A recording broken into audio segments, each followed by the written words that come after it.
नमस्कार बच्चों, mathematical tools के आज के भाग में मैं आप सभी से डिस्कस करने जा रहा हूं डिफरेंशिएशन एज रेट मेजरर, अवकलन परिवर्तन की दर के रूप में। बच्चों, ये जो रेट मेजरर है इसका काफ़ी ज़्यादा उपयोग होता है।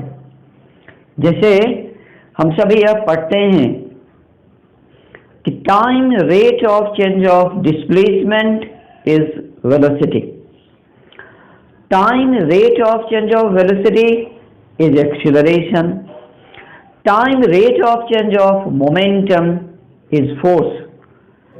तो बच्चों, ये जो रेट ऑफ चेंज है इसका कई जगह आपको उपयोग होगा, और जब तक आप रेट ऑफ चेंज को नहीं समझते हो तो फिजिक्स में आपको प्रॉब्लम होता रहता है। तो आइए हम सभी यह समझते हैं कि आखिर ये रेट ऑफ चेंज है क्या। देखिए, यहां मैं एक ही रिलेशन को आपके सामने लिखता हूं, रिलेशन y इक्वल 2x + 3। बच्चों, यहां पर दो प्रकार के वेरिएबल्स का प्रयोग किया गया है। एक है x, जिसका वैल्यू किसी भी अन्य वेरिएबल पर डिपेंड नहीं करता, इसलिए x जो है यहाँ पर बच्चों इसे कहा जाता है इंडिपेंडेंट वेरिएबल। तो यहाँ पर ये जो x है मैं यहाँ कह सकता हूँ कि यार x इक्वल इंडिपेंडेंट वेरिएबल।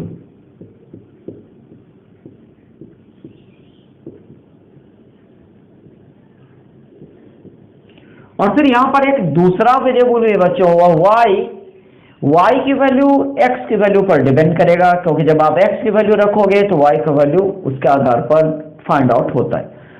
तो y की वैल्यू x पर डिपेंड करता है, इसलिए y को यहां पर कहा जाता है डिपेंडेंट वेरिएबल।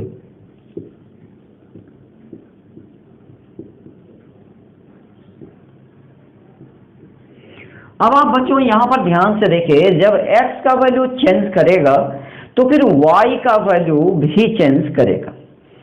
x की वैल्यू चेंज होने से y का वैल्यू चेंज करेगा।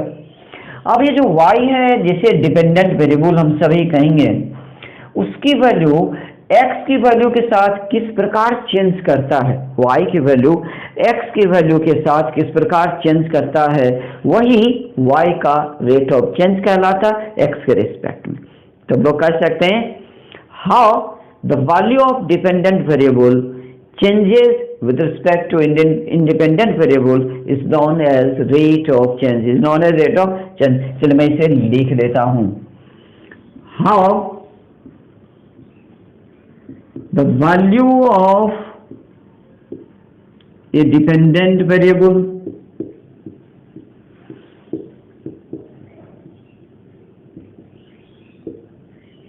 changes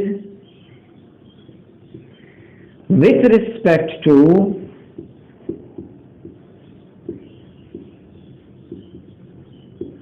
independent variable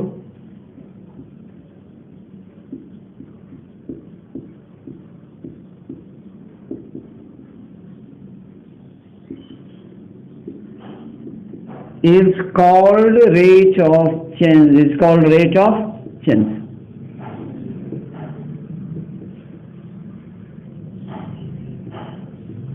तो ये तो जवाब मिला what is rate of change, what is rate of change. जवाब बिल्कुल आसान है, how the value of dependent variable changes with respect to independent variable is called rate of change. अब अगला क्वेश्चन ये है कि how rate of change is represented, rate of change को किस तरह से हम सभी दिखलाएंगे, अब ये आप जानिए। तो यहाँ पर मैं आपसे बात कर रहा हूँ representation of rate of change, representation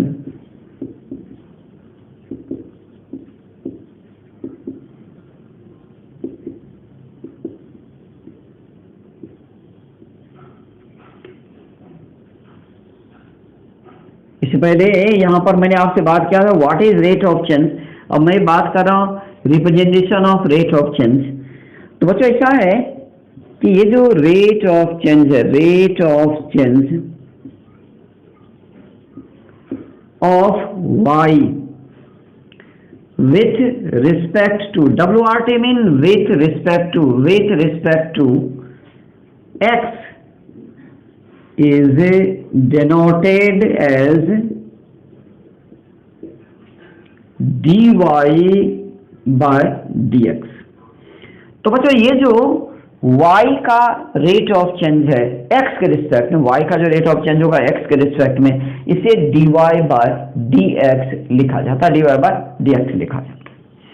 अब आप सोच रहे हैं कि आखिर ये होता कितना, तो मैं आपसे यहाँ बता दूं कि ये जो रेट ऑफ चेंज है, ये जो dy बाय dx है, इसकी value delta y, that mean change in y divide delta x, तो चेंज इन x और फिर कॉरस्पॉन्डिंग चेंज इन y, दोनों का जो रेशियो होता है ये आपको रेट ऑफ चेंज के बराबर होगा। लेकिन बच्चों यहाँ एक कंडीशन लगा हुआ है, limit delta x tends to 0, यानी उस कंडीशन में जबकि x का जो चेंजिंग होगा, चेंज इन x, वो अगर बहुत छोटा होगा, लगभग 0 के बराबर होगा, तो उस कंडीशन में जो चेंज इन y और चेंज इन x का रेशियो होगा वह रेट ऑफ चेंज के बराबर हो जाता है। अब आइए मैं इसको और आगे बढ़ाता हूं, मैं आपके फिजिक्स के एग्जाम्पल में आपको ले जाता हूं। जैसे अगर आप यह कहते हो, या अगर आप ये कहते हो rate of change of displacement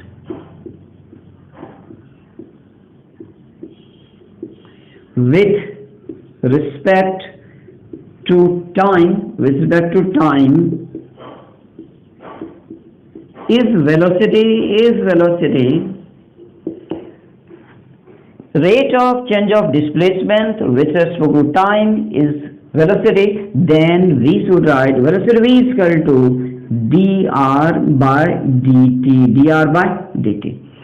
बच्चों वेलोसिटी वेक्टर क्वांटिटी तो वेक्टर डोनेशन लगा सकते हो, डिस्प्लेसमेंट भी वेक्टर क्वांटिटी तो यहाँ पर वेक्टर के आप डोनेशन लगा सकते हो। तो ये हो गया velocity equal rate of change of displacement with respect to time. तो मैं फिजिक्स में पढ़ता हूँ rate of change of displacement with respect to time is velocity, then we should write v equal dr by dt। तो इसी प्रकार से आप आगे और भी एग्जाम्पल को देखो। जैसे आप ये कहते हो कि rate of change of velocity with respect to time is acceleration. अगर आप ये कह दो ये एक्सीलरेशन होता है, तो फिर मुझे क्या लिखना चाहिए, acceleration equal dv by dt। तो ये जो dv बाय dt है ये हो गया rate of change of velocity with respect to time, और rate of change of velocity with respect to time is called acceleration, then acceleration is equal to dv by dt। अगर एक बच्चा यह कह देता है कि rate of change of momentum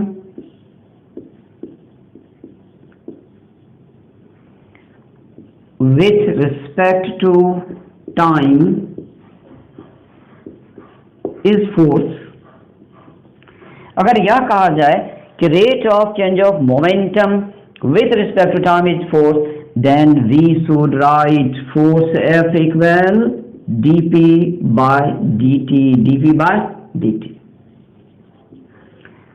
तो dp by dt मतलब rate of change of momentum with respect to time, और ये फोर्स के इक्वल होता है, force F equal dp by dt। dv by dt मतलब हुआ rate of change of velocity with respect to time, ये acceleration कर रहा था, acceleration is equal to dv by dt। और dr बाय dt का मीनिंग हो गया rate of change of displacement with respect to time, then velocity v is equal to dr by dt। तो बच्चों ये जो रेट ऑफ चेंज है इसे सबसे पहले लिखना सीखना पड़ेगा, और मैं आप उम्मीद करता हूं आप जरूर इसको सीख गए होंगे। जैसे मैं एक और एग्जांपल आपके लिए यहाँ पर मैं बढ़ा देता हूं। अगर मैं ये कहता हूं rate of doing of work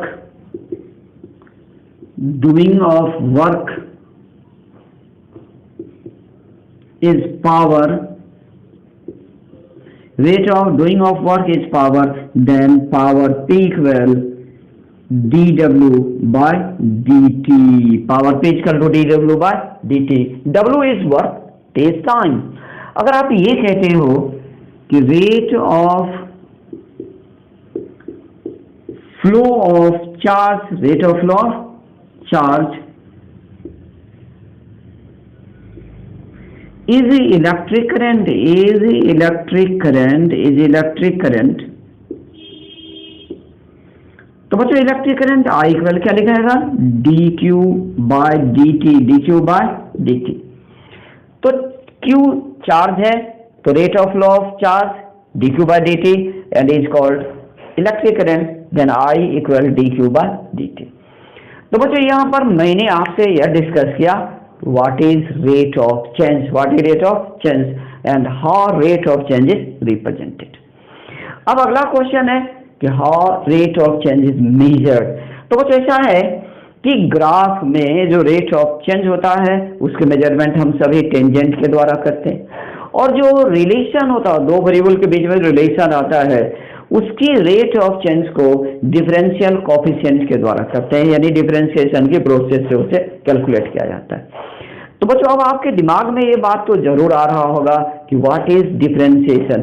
actually differentiation जो होता है वो एक प्रोसेस होता है जो डिपेंडेंट वेरिएबल का इंडिपेंडेंट वेरिएबल के रिस्पेक्ट में रेट ऑफ चेंज को मेजर करता है।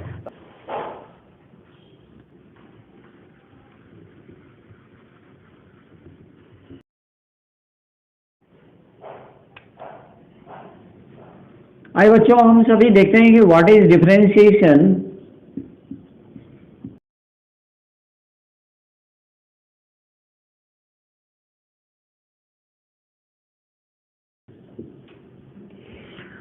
तो बच्चों अभी यहां पर आप यह देख सकते हो, मैंने यहाँ बिल्कुल क्लियर कर दिया है, differentiation is a process which measures rate of change of dependent variable with respect to independent variable. एक वेरिएबल दूसरे वेरिएबल पर डिपेंड करता है, तो डिपेंडेंट वेरिएबल का जो रेट ऑफ चेंज होगा इंडिपेंडेंट वेरिएबल के रिस्पेक्ट में, उसे जिस प्रोसेस के द्वारा मेजर किया जाता है वह प्रोसेस ही डिफरेंशिएशन कहलाता है, वह प्रोसेस ही डिफरेंशिएशन कहलाता है। अब जाहिर सी बात है कि रेट ऑफ चेंज हम सभी पहले ग्राफ में देखेंगे और फिर इक्वेशन में, रिलेशन में। तो आइए मैं अब आपके साथ डिस्कस करता हूं rate of change in graph.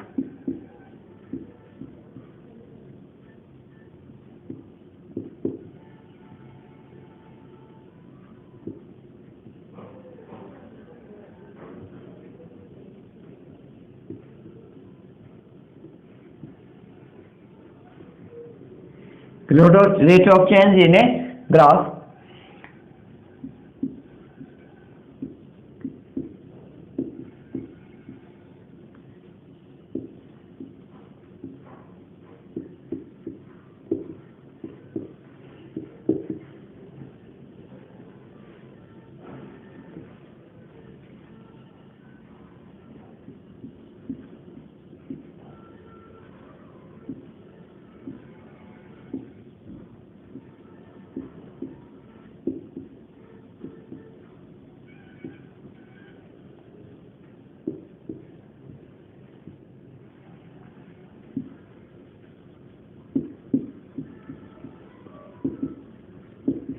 अब यहां पर मैंने यह स्पष्ट किया है, rate of change at a point in a graph is equal to tangent to the graph at that point, tangent to the graph at that point.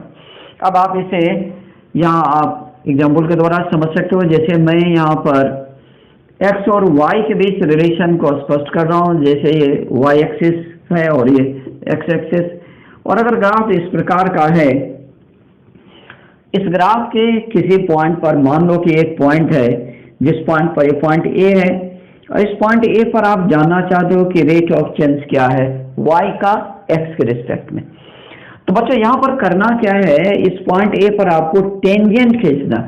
Tangent वह straight line होता है जो रेडियस के साथ परपेंडिकुलर होता है। Tangent वह straight line होता है जो रेडियस के साथ परपेंडिकुलर होता है। तो बच्चों यहाँ पर कर्व की नेचर को आप वॉच करोगे। इस कर्व की नेचर पे, यहाँ पर जो कर्व का नेचर है उसके अनुसार से इसके सेंटर इस साइड मारा, ये रेडियस होगा। अब उस रेडियस के साथ जो परपेंडिकुलर लाइन ड्रॉ होगा बच्चों यहाँ पर इस पॉइंट ए पर, यही इस पॉइंट पर रेट ऑफ चेंज को बतलाएगा।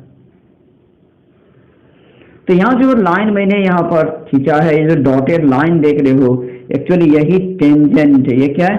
टेंजेंट। अब इस टेंजेंट का जो वैल्यू होगा, इस टेंजेंट का जो वैल्यू होगा वही पॉइंट ए पर y का x के रिस्पेक्ट में रेट ऑफ चेंज को बतलाएगा। यानी आप ये कह सकते हो कि at point A rate of change dy by dx, क्योंकि यहाँ पर डिपेंडेंट वेरिएबल y है, इंडिपेंडेंट वेरिएबल x है, तो dy बाय dx होगा रेट ऑफ चेंज। तो यह बराबर हो जाएगा टेन थीटा के। टेंजेंट ये रहा एंगल थीटा, आप देख सकते हैं यहाँ पर एंगल थीटा बन रहा है। तो ये जो टेंजेंट के द्वारा x एक्सिस साथ जो एंगल बन रहा है थीटा, टेन थीटा का वैल्यू जो होगा वही टेंजेंट का वैल्यू कहलाता है और वही रेट ऑफ चेंज को बतलाएगा। जैसे आप मान लो कि यहाँ पर आप डिस्प्लेसमेंट टाइम ग्राफ को आप वॉच कर रहे हो, मान लो कि एक टाइम का एक्सिस है, ये डिस्प्लेसमेंट आर का एक्सिस है मान लेते हैं, और मान लीजिए कि ये वेलोसिटी का ग्राफ है, ये वेलोसिटी का ग्राफ है। आपको टाइम टी पर, टाइम कैपिटल टी पर आपको रेट ऑफ चेंज जानना डिस्प्लेसमेंट का, या यूं कहिए कि वेलोसिटी जानना है, क्योंकि डिस्प्लेसमेंट का रेट ऑफ चेंज वेलोसिटी होता है। डिस्प्लेसमेंट के रेट ऑफ चेंज को क्या कहते हैं? वेलोसिटी कहते हैं। तो ये जो कैपिटल टी है, इस टाइम पर अगर आपको वेलोसिटी जानना है तो इस टी टाइम पर आप ग्राफ के पॉइंट को लोकेट करो। ये रहा टी टाइम पर ग्राफ का ये पॉइंट आया। अब इस पॉइंट पर आप टेंजेंट ड्रॉ कर, तो ये रहा टेंजेंट, ये टेंजेंट रहा इस पॉइंट पर, और ये एंगल मान लें थीटा है। तो इस पॉइंट पर जो वेलोसिटी होगा, जो कि rate of change of displacement होगा dr बाय dt को ये बताएगा, यह निकलेगा टेन थीटा के बराबर। किसके बराबर? टेन थीटा के बराबर। अगर मान लो कि ये जो थीटा है, ये जो थीटा है, मान लेते हैं कि ये थीटा आपका 53 डिग्री है, 53 डिग्री है, तो फिर यहाँ पर वेलोसिटी क्या हो जाएगा? वेलोसिटी v इक्वल टू आप लिखोगे 1053 डिग्री, 1053 डिग्री, और 1053 डिग्री का वैल्यू होता है 4/3, ये 4/3 यूनिट हो जाएगा। 4/3 यूनिट यहाँ पर वेलोसिटी आपको मिलता है। तो बच्चों बिल्कुल आसान है, आपको ग्राफ के किसी पॉइंट पर अगर रेट ऑफ चेंज निकालना है, ग्राफ के उस पॉइंट पर आप टेंजेंट ड्रॉ कर दो, उस टेंजेंट की जो वैल्यू होता है वही उस पॉइंट पर रेट ऑफ चेंज को बतलाता है। अब बच्चों ऐसा है कि ग्राफ जो है वह स्ट्रेट लाइन हो सकता है, ग्राफ जो वह कर्व लाइन हो सकता है। तो आखिर जब स्ट्रेट लाइन होगा तब क्या होगा? रेट ऑफ चेंज क्या वहां पर कांस्टेंट रहेगा या कांस्टेंट नहीं रहेगा? और अगर कर्व लाइन हुआ ग्राफ, तब वहां पर रेट ऑफ चेंज क्या होगा? कांस्टेंट रहेगा या चेंज करेगा? अब अगला मैं इसी चीज को बताने जा रहा हूं आगे। तो आइए, अगर आपको स्क्रीनशॉट लेना तो जल्दी से ले लें, मैं फिर आगे की जानकारी आपको देता हूं।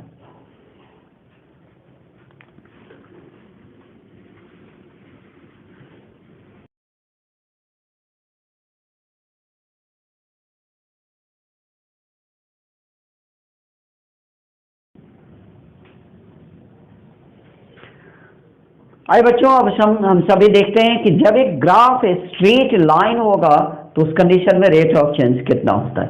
आइए मैं यहाँ पर आपसे डिस्कस करने जा रहा हूँ। When A graph is a straight line,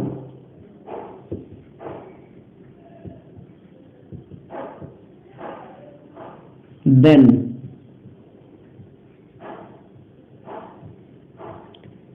rate of change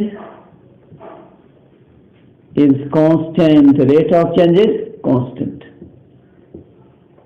जबकि एक ग्राफ स्ट्रेट लाइन होता है तो उस कंडीशन में रेट ऑफ चेंज होता है वह कांस्टेंट बना रहता है। अब आप देखिए स्ट्रेट लाइन में कई ग्राफ हो सकते हैं, उसमें से मैं पहला आपको दिखाता हूं। नंबर 1,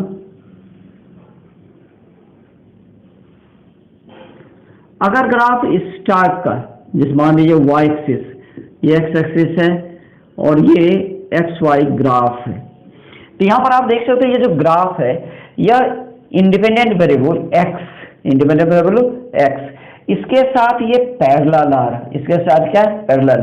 तो जब एक ग्राफ इंडिपेंडेंट वेरिएबल के पैरेलल आता है तो वहां पर जो रेट ऑफ चेंज हो जाता है वो हो जाता है जीरो। क्यों रेट ऑफ चेंज होगा जीरो? क्योंकि यहाँ पर ये जो ग्राफ, इस पर आप कहीं भी अगर टेंजेंट को खींचोगे ये यही स्ट्रेट लाइन होगा, क्योंकि स्ट्रेट लाइन पर ड्रॉ किया गया टेंजेंट सेम स्ट्रेट लाइन हो जाता है। और अगर सेम स्ट्रेट लाइन है तो ये एक्स एक्सिस के पैरेलल है, थीटा 0 डिग्री हो गया, तो यहाँ पर रेट ऑफ चेंज हो जाएगा बच्चों tan 0 डिग्री इक्वल 0। तो इसका मतलब यहाँ पर dy बाय dx 0 हो गया। अब आइए फिजिक्स में आप इसका यूज देखिए। जैसे आपको मिल जाता है ये ग्राफ, अगर आपको मिल जाए ये टाइम एक्सिस है, ये डिस्टेंस एक्सिस है और ग्राफ इस टाइप का मिल जाता है, तो जो आप पढ़ते हो कि rate of change of distance with respect to time is called speed, is called speed. तो बच्चों यहाँ पर जो स्पीड होगा है स्पीड, यहाँ पर जो आपको स्पीड, स्पीड जैसे v से आप डिनोट करोगे तो स्पीड इक्वल टू आप लिखोगे ds बाय dt। तो बच्चों ये टाइम एक्सिस के साथ ये ग्राफ पैरेलल है, और ग्राफ अगर टाइम एक्सिस के साथ पैरेलल है इसका मतलब है कि टेंजेंट जो है वो 0 डिग्री का एंगल बना रहा है, और 0 डिग्री का एंगल बनाया तो आप लिखोगे tan 0 डिग्री और आंसर हो जाएगा आपका 0। इसका मतलब इस ग्राफ में स्पीड जो वो 0 है। अगर आप ये कह देते हो कि ये टाइम एक्सिस है और ये वेलोसिटी एक्सिस है, ये वेलोसिटी एक्सिस है, और ये आपको ग्राफ मिल गया, तो बच्चों वेलोसिटी का जो टाइम रेट ऑफ चेंज हो जाता है, वेलोसिटी का जो टाइम रेट ऑफ चेंज होता है वो कहलाता है एक्सीलरेशन। तो बच्चों यहाँ पर acceleration A equal to dv by dt जो आप निकालोगे तो बच्चों ये भी हो जाएगा 0, क्योंकि जो ग्राफ है वो टाइम एक्सिस के पैरेलल है। तो वेलोसिटी का जो रेट ऑफ चेंज होगा वो यहाँ पर होगा 0, क्योंकि 0 डिग्री का एंगल बना रहा है, तो tan 0 डिग्री 0 हो जाता है। आप अगला एग्जाम्पल देख लीजिए। जैसे मान लें कि ये टाइम एक्सिस है और ये मोमेंटम बच्चों, ये मोमेंटम है, और फिर ग्राफ इस टाइप का आ जाता है, और आपको जानकारी लेना है कि फोर्स कितना, फोर्स। तो बच्चों यहाँ पर आप फोर्स को आप कैलकुलेट करना चाहते हो, फोर्स, तो फोर्स इक्वल होता है time rate of change of momentum dp by dt। तो यहाँ पर जो ये ग्राफ है वो टाइम एक्सिस के पैरेलल है, तो फिर यहाँ पर रेट ऑफ चेंज हो जाएगा 0, यानी फोर्स यहाँ पर 0 हो रहा है।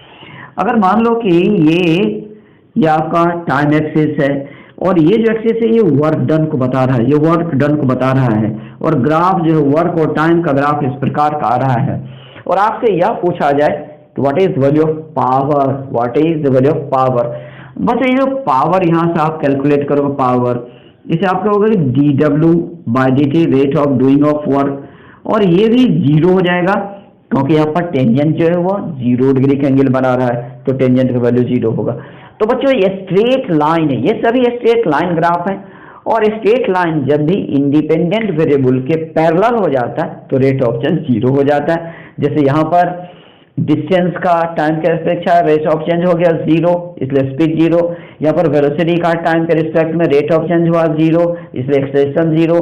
यहाँ पर मोमेंटम का टाइम के रिस्पेक्ट में रेट ऑफ चेंज हो गया 0, तो फोर्स 0 होगा क्योंकि यहाँ पर फोर्स कहलाएगा, और उसी तरह से ये rate of doing of work यहाँ पर 0 हो रहा है, तो पावर यहाँ पर 0 हो जाएगा। अब इसके अलावा स्ट्रेट लाइन अलग ढंग का भी हो सकता है, तो मैं उसे भी आपके साथ डिस्कस कर देता हूँ।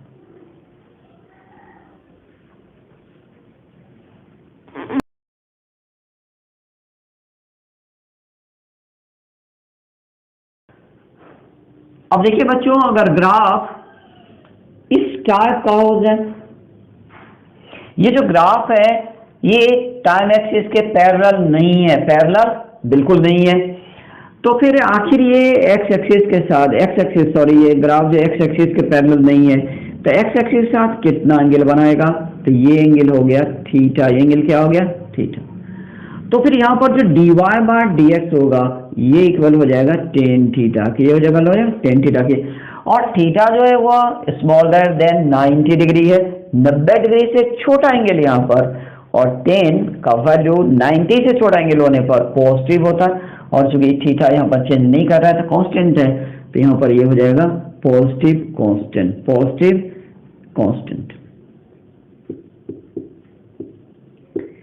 तो उसी प्रकार से बच्चों अगर ये डिस्टेंस टाइम ग्राफ इस नेचर का आ गया, तो यहाँ पर जो स्पीड होगा, स्पीड v जो कि ds/dt आप लिखोगे तो ये इक्वल हो जाएगा tan थीटा के। तो थीटा कौन सा एंगल है, ये देखिए टाइम एक्सिस के पैरेलल आप लाइन खींचे हो, ये रहा एंगल थीटा। अगर यह थीटा मान लो कि 53 डिग्री है तो आप 53 डिग्री का मान निकालो tan में, वो आपके स्पीड को बताएगा। उसी प्रकार अगर ये रहा ग्राफ, ये वेलोसिटी टाइम ग्राफ है, तो यहाँ पर जो एक्सीलरेशन है वो कांस्टेंट हो जाएगा, पॉजिटिव होगा। तो यहाँ पर एक्सीलरेशन को आप निकालोगे, एक्सीलरेशन इक्वल dv/dt, तो ये tan थीटा इक्वल होगा, थीटा कांस्टेंट है तो ये पॉजिटिव कांस्टेंट हो जाएगा, पॉजिटिव कांस्टेंट हो जाएगा। यहाँ पर भी ये पॉजिटिव कांस्टेंट है। अगर ये मोमेंटम टाइम ग्राफ इस नेचर का हो जाए तो फिर फोर्स क्या होगा, फोर्स को जब आप निकालोगे तो कहोगे फोर्स F इक्वल dp/dt, और ये tan थीटा के इक्वल हो जाएगा, और ये भी यहाँ पर हो जाएगा पॉजिटिव कांस्टेंट, पॉजिटिव कांस्टेंट हो जाएगा।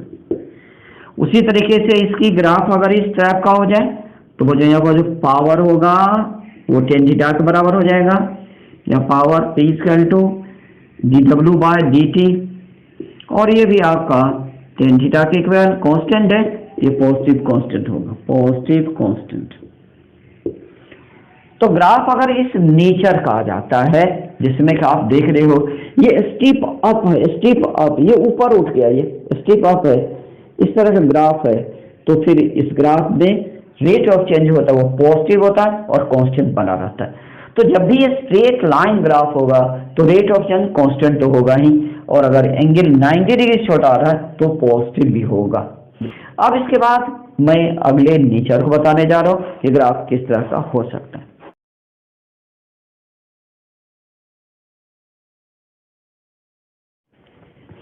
अब देखिए बच्चों, अगर ग्राफ इस नेचर का था, इस नेचर की ग्राफ अगर होगा तो इसमें ये भी स्ट्रेट लाइन है, रेट ऑफ चेंज कांस्टेंट ही होगा, लेकिन यहाँ पर जो एंगल होगा बच्चों, ये देखिए ये एंगल ये रहा थीटा, और ये मोर देन 90 डिग्री है, 90 डिग्री से बड़ा एंगल है, और tan का वैल्यू सेकेंड क्वाड्रेंट में निगेटिव हो जाता है, तो यहाँ पर जो dy/dx होगा वह निगेटिव हो जाएगा बच्चों, ये निगेटिव कांस्टेंट होगा। कांस्टेंट तो जरूर होगा क्योंकि स्ट्रेट लाइन ग्राफ जब भी होगा तो रेट ऑफ चेंज कांस्टेंट होता है। उसी तरीके से अगर मैं ये डिस्टेंस टाइम ग्राफ तो ऐसा हो नहीं सकता, और अब मैं यहाँ पर डिस्प्लेसमेंट को ले लेता हूँ, ये डिस्प्लेसमेंट टाइम रहा। अगर डिस्प्लेसमेंट टाइम ग्राफ इस नेचर का रहा, ये रहा एंगल थीटा, तो यहाँ पर स्पीड नहीं, अब बच्चों वेलोसिटी कैलकुलेट होगा, वेलोसिटी। तो वेलोसिटी v जो आप निकालोगे इसे आप कहोगे dr/dt, dr/dt ये tan थीटा के बराबर होगा, और थीटा 90 डिग्री से बड़ा है तो ये निगेटिव होगा, कांस्टेंट तो जरूर होगा, ये आप समझते हो, क्योंकि स्ट्रेट लाइन है, स्ट्रेट लाइन के प्रत्येक पॉइंट पर टेंजेंट का वैल्यू बराबर होता है, इसलिए कांस्टेंट होगा। और निगेटिव इसलिए क्योंकि एंगल 90 डिग्री से बड़ा है, और एंगल अगर 90 डिग्री से बड़ा होता है तो टेंजेंट का वैल्यू निगेटिव आता है, ये होगा। उसी वजह से अगर आप इस ग्राफ को देखो, यहाँ पर आप वेलोसिटी टाइम ग्राफ देख रहे हो, यहाँ से एक्सीलरेशन आएगा तो फिर यहाँ भी एंगल 90 डिग्री से बड़ा हो गया, तो tan थीटा का वैल्यू हो जाएगा negative and constant, negative constant हो जाएगा बच्चों। यहाँ पर एक्सीलरेशन जो वो निगेटिव कांस्टेंट होगा, जो भी वेक्टर क्वांटिटी है उसका वैल्यू अगर माइनस मारा, इसका मतलब वो उसकी डायरेक्शन उल्टा है, उल्टी डायरेक्शन को बता रहा है। उसी तरीके से अगर ये मोमेंटम टाइम ग्राफ है बच्चों, यहाँ से आपको फोर्स मिलेगा, और यहाँ पर आप देखें थीटा का वैल्यू मोर देन 90 डिग्री है, तो फोर्स जो होगा वो tan थीटा के बराबर, और ये निगेटिव कांस्टेंट हो जाएगा, यहाँ भी निगेटिव कांस्टेंट होगा। और फिर अगर ये वर्क टाइम ग्राफ इस टाइप का आ गया, इस नेचर का वर्क टाइम ग्राफ है, इसका मतलब ये है कि यहाँ पर जो पावर होगा वो निगेटिव होगा, और फिर कांस्टेंट भी होगा, क्या हो जाएगा, कांस्टेंट होगा। तो बच्चों अब ये चीज बिल्कुल दिमाग में क्लियर पिक्चर रखना है कि जब भी एक ग्राफ स्ट्रेट लाइन होगा तो रेट ऑफ चेंज जो होगा डिपेंडेंट वेरिएबल का इंडिपेंडेंट के रिस्पेक्ट में वह कांस्टेंट रहेगा, लेकिन जीरो भी हो सकता, पॉजिटिव हो सकता, निगेटिव हो सकता। वह उस एंगल पर डिपेंड करेगा कि एंगल 0 डिग्री है या 90 से छोटा है या 90 से बड़ा है। तो स्ट्रेट लाइन ग्राफ होगा तो रेट ऑफ चेंज कांस्टेंट होगा। ये चीज अब आपको अपने दिमाग में सेट कर लेना है, ये दिमाग से बिल्कुल ही नहीं निकलना चाहिए। बच्चों बेहतर होगा हम सभी दो क्वेश्चन को देखें, फिजिक्स के क्वेश्चन को देखते हैं हम सभी। बच्चों आप देख सकते हो क्वेश्चन जो आपके सामने है, displacement time graph of the motion of a particle is represented below. Velocity of the particle is, बच्चों यहाँ पर ये डिस्प्लेसमेंट है और ये टाइम एक्सिस है। डिस्प्लेसमेंट टाइम ग्राफ आपको दिया हुआ और आपसे ये पूछा जा रहा है कि वेलोसिटी क्या होगा। तो बच्चों वेलोसिटी v इक्वल क्या होता है? ये होता है time rate of change of displacement. ये जो वेलोसिटी होता है बच्चों, वेलोसिटी जो होता है वह time rate of change of displacement के बराबर होता है। तो v equal dx by dt।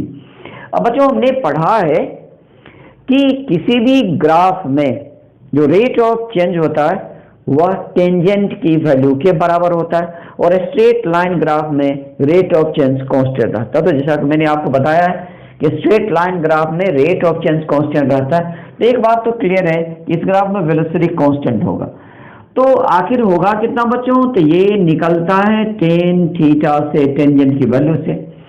अब यहाँ पर थीटा क्या होगा? तो ये रहा इंडिपेंडेंट वेरिएबल टाइम एक्सिस, इसके पैरेलल आप लाइन खींच लेते हो। फिर ये रहा एंगल थीटा और टेन थीटा का वैल्यू आपको कैलकुलेट करना बच्चों। तो टेन थीटा की वैल्यू कैलकुलेट करने के लिए आप ये एक राइट ट्रायंगल आप यहाँ पर देख सकते हो। आपके सामने एक राइट ट्रायंगल है, ये पॉइंट ए, इस पॉइंट को बी, इस पॉइंट को सी अगर आप बना लेते हो तो थीटा के सामने का ये साइड बीसी हो गया परपेंडिकुलर। तो टेन थीटा इसका ड्रॉप हो गया कि BC perpendicular by base, that mean A B. A B जो है ये इसका बेस हो गया, तो टेन थीटा निकलेगा परपेंडिकुलर बाय बेस से। अब आप देखें इसका वैल्यू कितना आ रहा, BC, B2C, B पॉइंट जो है आप देख सकते हैं ये 4 मीटर के सामने में, C पॉइंट जो ये 16 मीटर के सामने में है। तो BC इक्वल होगा 16 माइनस 4 मीटर। और उसके बाद आप AB की वैल्यू रख रहे हो तो A जो है यह 0 के सामने है, A 0 के सामने है और B जो ये 10 के सामने में है। तो ये हो जाएगा 10 माइनस 0 और ये आ गया सेकेंड में। तो आप देख सकते हो ये हो जाएगा 12 मीटर बाय 10 सेकेंड। तो वो आंसर हो गया 1.2 मीटर पर सेकेंड। तो ये जो ग्राफ का सवाल आपसे पूछा जाएगा, अगर स्ट्रेट लाइन ग्राफ है तो जो रेट ऑफ चेंज होता है वो कांस्टेंट होता है और बहुत आसान होता है निकालना। आप टेंजेंट की वैल्यू निकालिए, निकल जाएगा। जैसा कि इसमें आपको 1.2 मीटर पर सेकेंड आपको वेलोसिटी आ रहा है।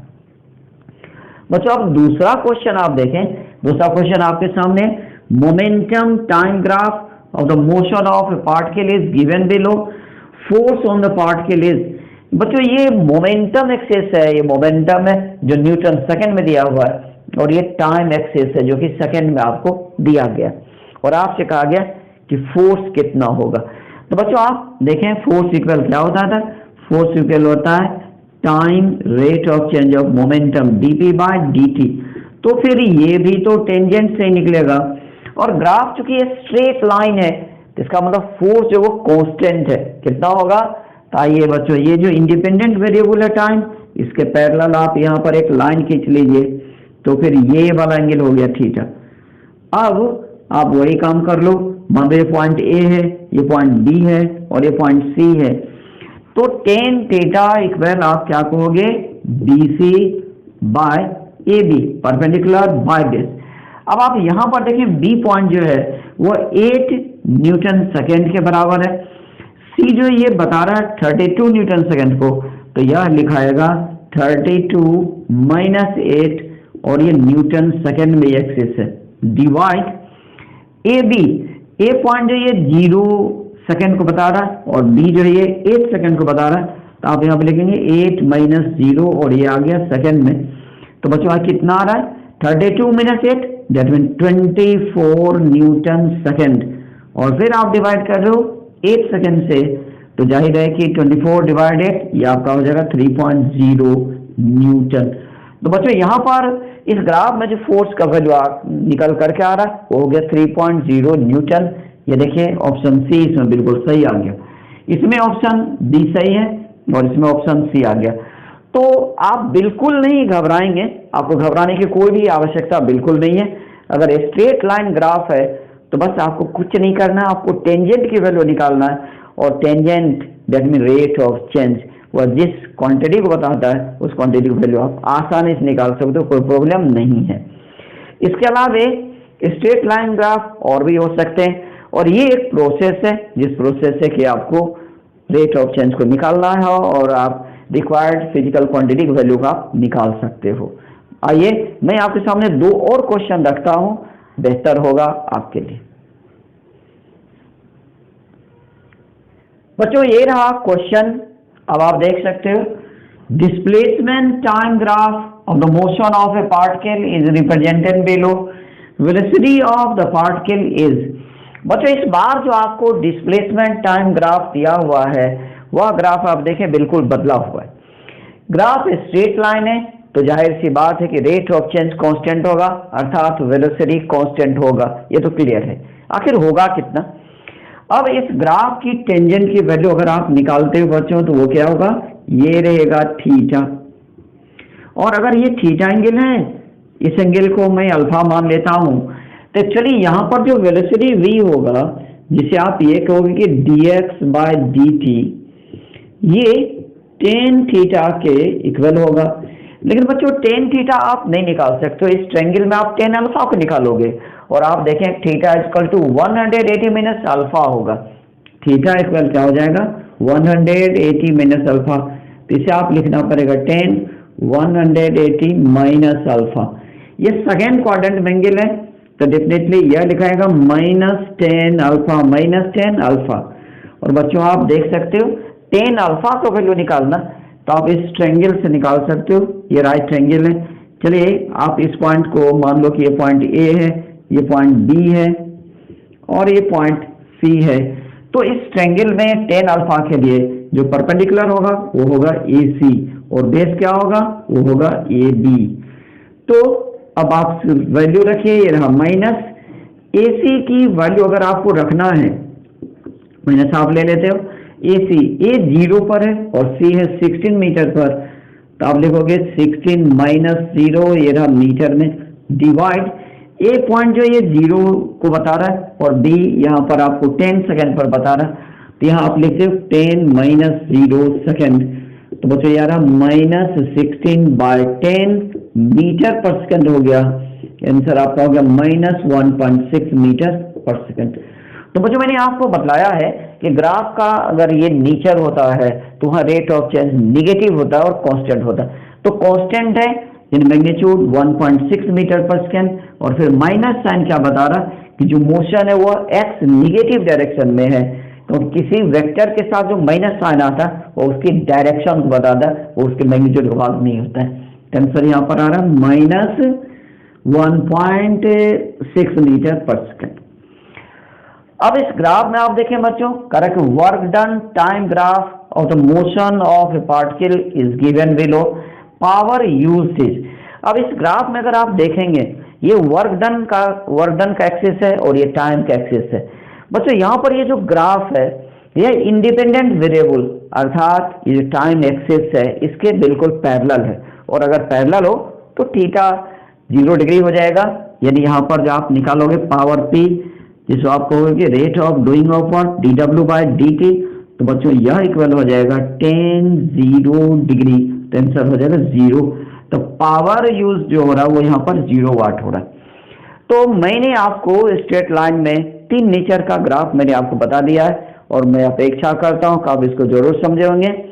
अब इसके बाद बचता है कि अगर ग्राफ कर्व लाइन होगा तब क्या होगा। तो इसके जवाब के लिए आप वॉच कीजिए अगले वीडियो को, जो मैं बहुत जल्द आपके सामने ला रहा हूँ। उसमें मैं इससे डिस्कस करूंगा कि जब ग्राफ कर्व लाइन होगा तो आखिर रेट ऑफ चेंज कैसे निकालेंगे, किस ग्राफ में इंक्रीज करेगा, किस ग्राफ में डिक्रीज करेगा, इसे हम सभी को देखना। तो आज के लिए इतना ही, तो मिलते हैं अगले वीडियो में। Thank you, bye.